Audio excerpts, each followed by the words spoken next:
añozko egun bat ez atera ginen portutik, nasta mila kolore dun bandera jarritazutik. Ematek eta arroke jarraitu arren gertutik, Donostia bordatzen aritu gara ordutik. Izan gaitezen bihurri, izan gaitezen pirata, partxe bat begian jarri segun sentia ikanta. Bela zabaldura eta auzolan ari tiraka, bihotzean dara magu mundu berri baten mapa.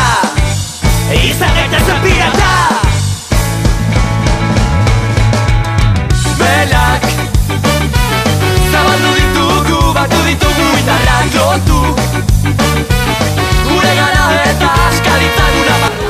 Bueno, pues Kale Pozako kofradia sortu zen, batetik Kale Laguna Jokei taldetik, eta, bestetik Partezarren ibiltzen gehan lagun talde baten inguruan, eta, aste nagusia pirata disfrutatzeko nolabaiteko mugimendua sortu da zegonez, gu ere bai bertako parte izan nahi genuen, eta hortaz Kale Pozako kofradia sortu genuen. Kale berez gurekin ez dagoen lagun baten izenaren inguruan sortutako jokei taldia da, eta hortik hainbat eta hainbat talde sortu ditugu. Kale Lagunak eta Morra da, Kale Pozabain kofradia, eta pixkat bizi poza eta horren inguruan esentzia dakagunez, hortik sortu genuen kofradia, eta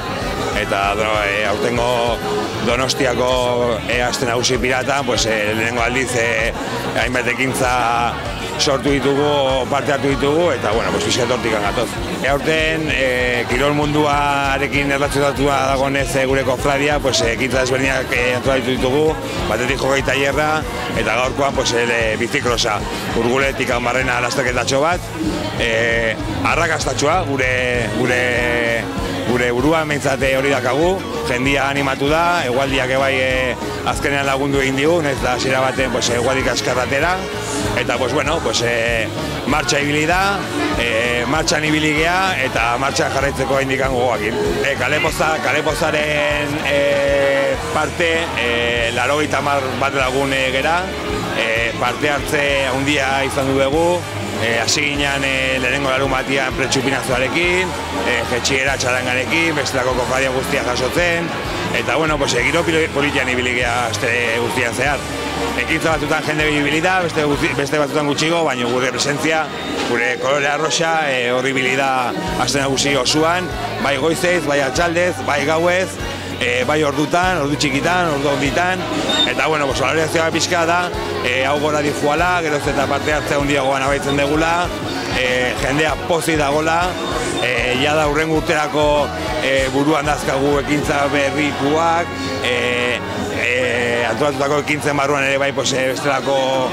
pentsamenduak, eta parte hartzearekin oso pozik, oraindik gaitzen zaigu, nahiz da gutxi izan baina gaitzen zaigu, eta horri biliko gea, eurra pixet ematen, ondo pasatzen, bizipoza guria dan bizipoza hori zabaltzen, eta bestelako kofradiakin batera, Donostiako aste nagusi pirata hontan, parte hartzea bultzatzen, eta azkenean aste guzti honekin disfrutatzen.